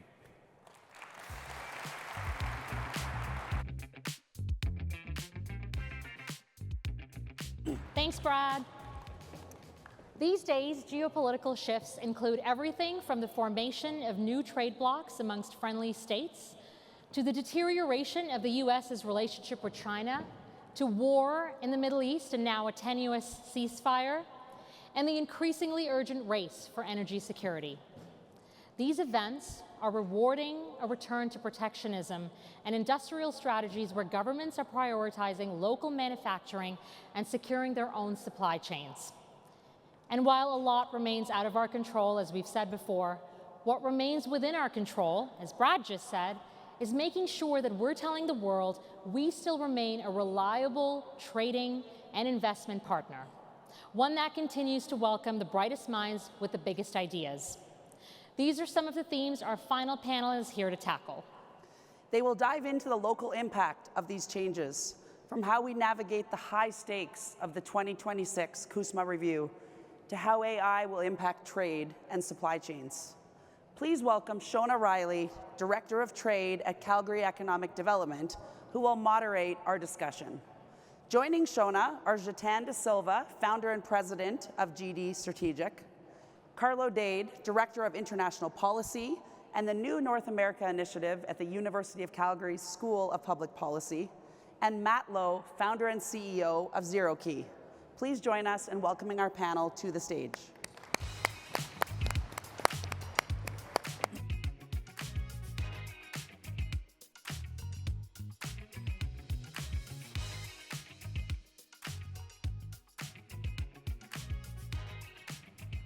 Hello, everybody. So thank you for the kind introduction. I'm supposed to tell you before we get started that there is going to be a QR code on the screen, a very big one. And that is so we can grab your insights and your questions that we can give to the panel afterwards. Okay, so I'd also like to point out I am a very big trade enthusiast. I'm very excited for this discussion today. Also a platinum member for WestJet, so just wanted to make sure I put that in. Okay, so to get started, thank you all for being here today. And we just heard from Brad, but we've also heard every single time we turn on the TV, when we're maybe scrolling through TikTok, when we're looking at our phones, that the volatility and shifting trade dynamics are big. and it's really happened over the last year. So how would you describe, from your perspectives, the current state of global trade for Canada and Alberta businesses, given today's uncertainty across the globe? Maybe we'll start with you, Matthew. Sure. Well, maybe just a quick introduction so everyone kind of knows the background I come from. So I'm founder, CEO of ZeroKey. And ZeroKey manufactures technology products that bring physical AI to the factory. So we work with most of the automotive OEMs in the world. If you drive a car made in the last 5 years, there's a very, very good chance our technology had some small part or big part to do in its construction. So export is obviously very big and top of mind, and the US is our biggest market. So I guess to answer the question, for us, obviously, it was a very big shock. And the shock comes in multiple different fronts. It's not just the customers that now are seeing increased prices. As I said, we export to the US market, so they saw prices increase dramatically. But you also saw a shifting in how people negotiated deals. And, you know, at this point, actually, almost all of our customers, when we negotiate a new contract, there's always this whole song and dance. Do we ship our product, deliver duty paid, or do we ship it with the deliver at place, which means they pay the duties? So there's this now new negotiation that happens. And for us in particular, obviously that uncertainty, even though we're CUSMA eligible, the uncertainty is what really, you know, led to the biggest impact to us. And where customers were now saying, well, if I sign up for a multi-year contract, can you guarantee me 2 years, 3 years down the road that, you know, we're not going to be impacted by a 50% or 100% tariff? So there was a lot of hesitation, and as we heard earlier from Brad, obviously that uncertainty is the real impact, or at least the immediate impact. Thank you. I mean, it's a point that maybe people don't think about too much, is that negotiation side of it and what comes into play there. How about for yourself, Chetan? Well, I was a longtime diplomat, and so in diplomatic speak, we would say that we're living in a highly unconventional period that's very dynamic and unpredictable. But the Albertan in me would see, what kind of crazy ass bullshit is this, and what are we going to do next? And I think we have to, as Albertans, you know, look at this as an opportunity. As challenging as the past year has been, I think that we now also hopefully have adjusted to the fact that volatility is the new reality, and so we're looking for opportunities in this chaos. And I think that Alberta is uniquely well positioned within Canada to really take advantage of this opportunity, which sounds a little crazy to say given the level of upheaval we are experiencing. But when the world is uncertain, people revert to their basic human needs of focusing on shelter, security, energy, and food. And Alberta has an abundance of food and fuel. So this really is an opportunity for Alberta to play to our strengths and take advantage of this opportunity domestically as well, with the MOU that was signed between Alberta and the federal government to actually focus on getting things built and really focus on building all of the infrastructure that is required to get our goods to market, because we know it's never good to have just one customer. So I think as awkward and as challenging the past 14, 15 months have been, that they have shaken us out of some sense of complacency, and hopefully now we're at a point where we can actually take advantage of this moment and push forward to diversify our markets. See, and this is why I love trade panels. How juicy is this? Carlo. Now for something a bit more somber. That's okay. Now, I would like to start out first by thanking CED and Brad in particular. So something that may not be that well known in the audience is that Calgary and Alberta are fortunate to have the only multi-year, large-scale, fully funded Canada-US research and convening initiative in the country, and I think in North America. The provincial government has stepped up where the federal government and other provinces haven't, to really start providing new information to guide us from uncertainty to greater clarity and the ability to act more proactively. So, CED hosted us for one of the first round of roundtables. Brad himself chaired the session, so thank you before I start off. In thinking about the numbers, look, when we talk about the state of trade, we usually go through how did trade do with the US last year? Was it up? Was it down? down 5%, 5.8. China up 4.7, 4.9% year over year. But those are backward-looking numbers that served us in a different time, a time of certainty, a time when we could afford to look on the past to guide us in the future. So I'd like to give you two sets of numbers to help the audience think about moving from the sort of random, panicked uncertainty that we have to where the emergence of quantification of our hit from the US is taking us and how it can guide policy. So very quickly, traditionally, we think of the total value of our trade with the US. 75% of what we export goes to the US, 72.4 last year. That accounts for roughly, or equates to about 25% of our GDP. But when we stop and actually look at that number, we see that if you take out the value-added part, the part that is Canadian content, the number drops significantly. It's not 25% of our GDP, it's 15%. If you look further and at that 15%, what can the US easily replace? What has the US easily replaced and what hasn't it been able to replace? That number drops further to 7.5%. If you look at, but that's the national average, if you look in Alberta, it's closer to 4%. So as we get precision, what had been sort of unmitigated fear and panic, we begin to focus and to be able to develop strategies. The last number, 37% of everything that Canada exports to the US is or can be, depending on ongoing investigations, can be covered by Section 232 tariffs. These aren't the IEEPA tariffs that were ruled illegal. These are tariffs that are in place that aren't covered by the CUSMA exception. But when you break down that 37% figure, it's 55% Ontario, 55% Quebec, 50-some% Nova Scotia. But here in Alberta, 4%. In Saskatchewan next door, 3%.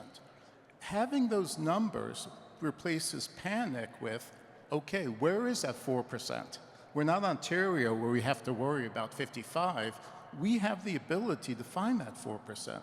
So as we get better numbers, as we get precision, as we throw out assumptions that guided us in the past and not questioning the underlying reality, we gain the ability to proactively react and to focus our response. This isn't a light at the tunnel.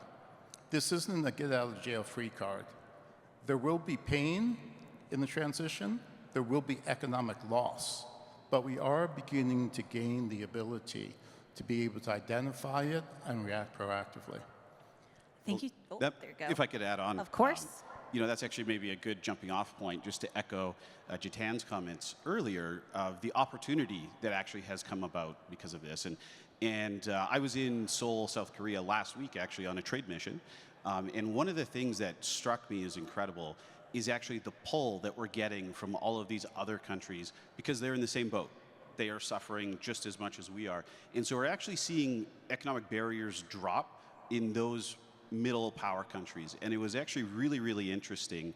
On a lot of these trade missions, they always do this whole political song and dance, and they get the ambassadors up and whatnot. But one of the coolest things for me was actually to see the verbiage from Canada, from our Prime Minister, Mark Carney, and his Davos speech be echoed back from some of these other countries that are also middle powers. So we're seeing, personally ourselves, a substantial tailwind in these middle powers that are bonding together and working together to find new markets. And I think that's actually very exciting. I think it's a huge opportunity for Canada, not just in the immediate future, but for long term. We now realize we need to diversify our trading partners, and we need to do so on a long-term outlook. Thank you. There's a lot to unpack there, but I'm so excited for these different perspectives. I mean, the numbers guy, so great to have you here. But I think it's the story behind. It's the story behind the numbers. It's the opportunities or the reality behind the numbers I think is so interesting. And I would say, Matthew, similar to myself, we were at Hanover Messe together last year, and it was really apparent the Canada love or the we're in this with you thought process. So thank you for mentioning that too. I mean, let's roll along here. I feel like I just need to throw these out of the behind me because it's such great conversation. But let's dive a little bit deeper into our relationship with the US. So I know we've already spoken a little bit about this, but I want to give maybe, and I'll let you choose which one you want to answer for this one. So number one is, what should businesses be expecting from the upcoming customer review, if we can expect anything at this point? And then how should businesses think about the Canada-US relationship over the next few years? And what would be considered a win in your mind? And similar to the customer review, what would be considered a win in your mind? I think we'll go to yourself, to 10. Oh, well, no shortage of things to comment on there. I mean, I think for the customer review, we should be prepared for higher tariffs down the road. I actually don't think, I mean, the U.S. has now indicated that the review won't be finished by July. So that's good. They've made that their official position because that's, I think, always what they were gaming for. They like the unpredictability. They like the uncertainty that they're causing. They think that gives them power in the negotiation. So I think that, and it's not to Canada's advantage, frankly, to conclude the negotiation in the short term if we're able to adapt to this unpredictability, because we have the best trade agreement with the United States that's out there. Basically 0% tariff access on most of our goods, and to Carlos' points, not covered under Section 232, but still we're starting from a greater position of strength. So I think we should anticipate, whenever it is finally concluded, likely higher tariffs. I think that you could see things like in the NAFTA, there was an energy chapter at that time when the NAFTA was negotiated. We weren't that long past the energy crisis of the 70s, and so the Americans were looking for certainty. It was before the shale revolution, so really looking for certainty in terms of access to energy. There was no energy chapter in the CUSMA because the infrastructure had already been built, which basically ensured that our energy just flowed south. But is this something, in light of the current war in the Middle East, that they might want to have come back? Is that something that's in Canada's interest, looking to energy sources of the future? Are they going to ask for something similar on critical minerals? So I think that, as we always have to keep front of mind the very human and real impacts of war. But there is, I think, an opportunity for Canada on the resource front, and that strengthens our hand in the CUSMA renegotiation, as we're now realizing that there is no choke point off of the coast of Canada. So in terms of getting our energy or agriculture, fertilizer, potash resources to market, this is going to make us more attractive. So to your point, the world will come calling, which will allow us greater options, and with options comes strength in the negotiation. Thank you. Maybe we'll move on to Matthew next. Sure. Well, I'd echo actually some of Carlos and Jatan's earlier comments. One of the things, some of the conversations I end up in, particularly around CUSMA, is there's a little bit of a panic. Obviously, we know right now negotiations with the U.S. have proved difficult. But one of the things that doesn't get talked about a lot is, the renegotiation doesn't have to happen for this year or next year. In fact, the sunset on CUSMA is 10 years from now, so it's 2036. And while I'm sure we'll work towards some sort of reform before then, one of the things to keep in mind is on the U.S. election cycle, that puts us into not only the next administration, but potentially the administration after that. So there's a lot of potential policy shifts that could happen in the interim that would disrupt that. And selfishly from my perspective, we're a growing, scaling company. Sometimes we're a little bit more focused on the near term. So, we're really focused on strategically where are the right markets to get into this year, as opposed to what would happen, 10 years down the road. So sometimes I pump the brakes a little bit on the panic over CUSMA, and also recognize that Canada has more leverage than we think. And we've seen some really positive results with the Supreme Court striking down the tariffs recently. And that's just wind in the sails. And so we're negotiating from a position of not the extreme weakness that I think is maybe the public perception sometimes. No, I like that. Just waiting, letting the dust settle on this thing, even as there's 50 more things that pop up, but also just, taking a little bit of a beat to understand what this actually means for businesses and our economy. So Carlo, do you have some points on this one too? Sure. So to follow up, that's a huge point. Don't panic. The Americans actually benefit from our panic, from our rush to overreact. So I think Stephen Harper said, bad deal is worse than no deal. The Americans are some degree counting on this. I used to work for the US government, so Being on the other side of the table, thinking back on my colleagues, yes, absolutely. So the three questions: what's a win? What can we expect from the USMCA review, the American coming out, and Yep, and what does it look like for businesses and our relationship with the U.S. in the coming years? So I'll take the last two. In terms of what can we expect, there are three known scenarios. One, we come to an agreement to renew for the remainder of the term of the agreement, at which point in time the agreement would continue with what other modifications or changes are needed. Hopefully these don't have to go to Congress. They're not budget items which require congressional approval. And then we start through the full term, and we have a six-year review with the start of the next agreement. The second alternative is that one of the parties to the agreement decides not to continue, and the agreement ends. The agreement can continue between the other two parties. The third outcome is actually the worst. If all the parties can't come to an agreement on whether or not to renew or end, we have a review every year. The Americans get to drag us back to the review table every year and continue to exercise leverage. That, if I had to put odds, I'd put that one at about 50%. I would put the automatic renewal, single digits, and I would put the Americans leaving or threatening to leave with the remaining amount. What's a win? There are no wins. It's not even a question of limiting losses. When we went from the NAFTA agreement to CUSMA or USMCA, the only honest academic modeling showed a 0.49% GDP loss, a net welfare loss. I forget how big it was. The IMF, I think, concurred with that. It was only the US Trade Representative, which found a new way to cook the modeling books, that they were able to come up with positive gains. So we're probably going to suffer losses. And if you look at each of the 17 agreements, the reciprocal trade agreements that the administration has signed, not real agreements, they didn't go to Congress, but still, what has the administration negotiated? In each one, you see countries making concessions to the US to take a higher tariff than they had before the start of the negotiations. My analysis, based on the facts and evidence, is that we're probably looking at a baseline tariff going forward.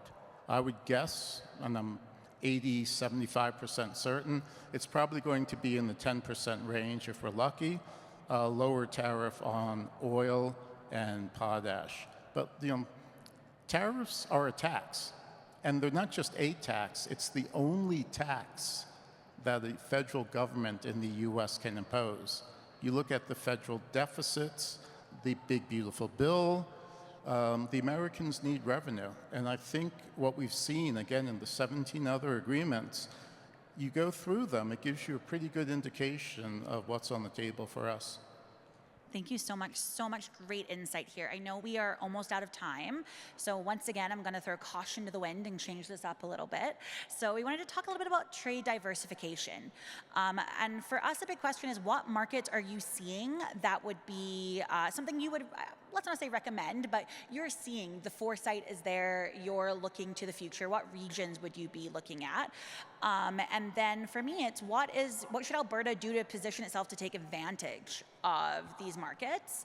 And then in one word, because I have to now put these together, in one word, and then how do you, looking ahead, describe the shift in global trade or Canada's global trade lens in the next 3 to 5 years? So trade diversification, markets you think that we should really be paying attention to, and then where do you see the future of trade in, I know, a very robust one word.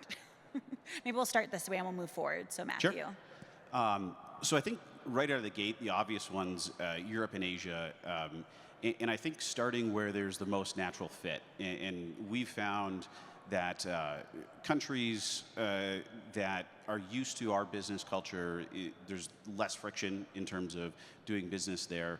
I think things to do to improve that is exactly what we're talking about today. Things like TAP, things like the trade missions. And I really can't overstate how impactful they are.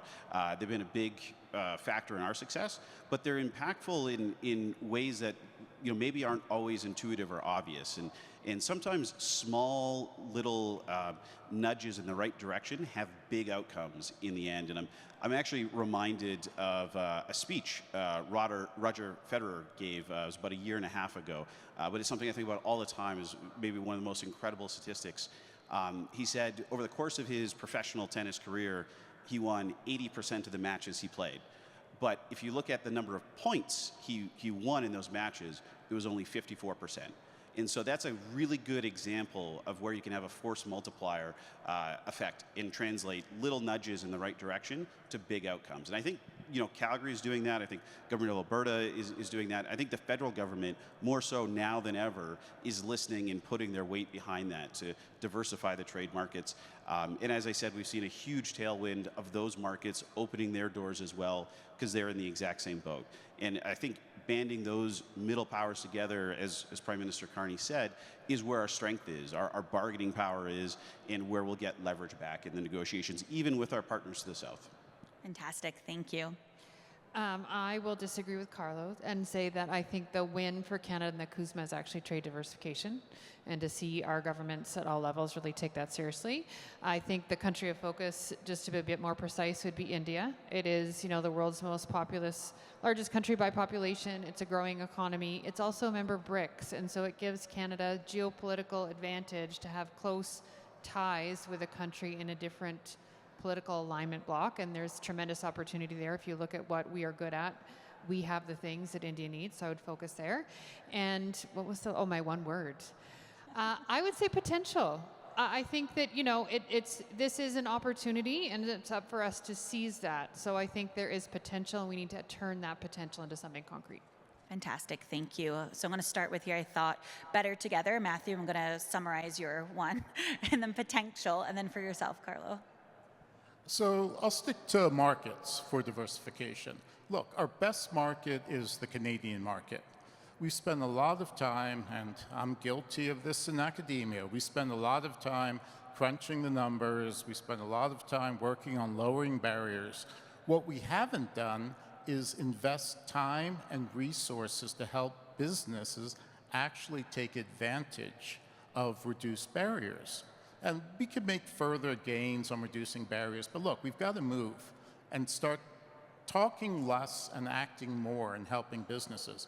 So if we sign a trade agreement with Honduras, we don't slap our hands, okay, our work's done, trade barriers are down, good luck, go at it. No, we provide assistance. If you're a small firm in Lethbridge and you hear that internal trade barriers are down and there are opportunities in Quebec, someplace called Trois Pistoles or Trois Rivières, unless you've been there in the hockey tournament, you may not know where these communities are or know anyone in them. So we're disadvantaged in not being able to take advantage, except for Quebec. If you're in Trois Pistoles or Trois Rivières, you can go to the Quebec trade representative in Calgary and get assistance to help finding opportunities. So we need to think about actually enabling internal trade. Second market, the US. For every dollar that we spend on diversifying to other markets, we're going to have to spend $1 in holding on to what we have with the US. Not just tariffs will become more difficult. There are other measures the Americans are taking at the state level and at the federal level. Regulatory changes, ending regulatory harmonization. We're getting surprised on a daily basis. Our issue with the US isn't just tariffs, it's a full range of non-tariff barriers and measures.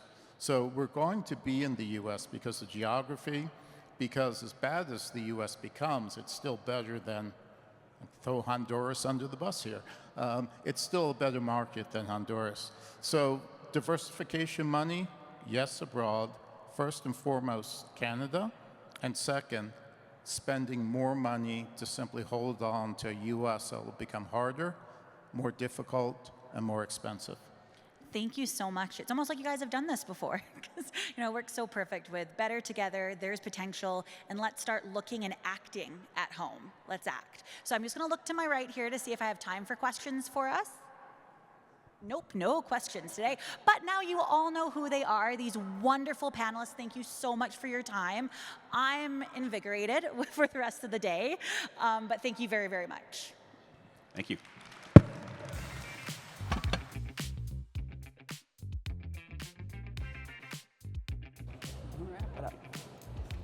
Thank you so much, Shona, Jiten. Oh, you're doing a selfie, of course. While they're taking their selfie, I want to thank them. I want to thank Brad and the mayor for their candid conversation, and to Brad for reminding us what makes the city great, but also what's at stake. We must choose openness and confidence in ourselves with an eye to the future, and we must remind the world what we have to offer. Trade diversification isn't a slogan. It's risk management for our city. It's how we make sure Calgary companies aren't one geopolitical shift away from a bad year, and how we keep revenue, talent, and opportunity flowing back home. The response cannot be to wait for wars to end, trade deals to come to fruition, or the world to join together in perfect harmony. Our response must be to help Calgary companies be export ready, to look for new doors and new markets, and make sure Calgary is positioned as the kind of partner the world can count on. We know Calgary is built on a foundation of innovation, ingenuity, grit, and community. That's, after all, what makes Calgary the blue sky city. It's a place that looks ahead, that seeks to be connected to the world, and that knows we will go further and faster if we do it together. So thank you all for coming together today. Thank you for being part of Calgary's story, and thank you for helping to build what's next.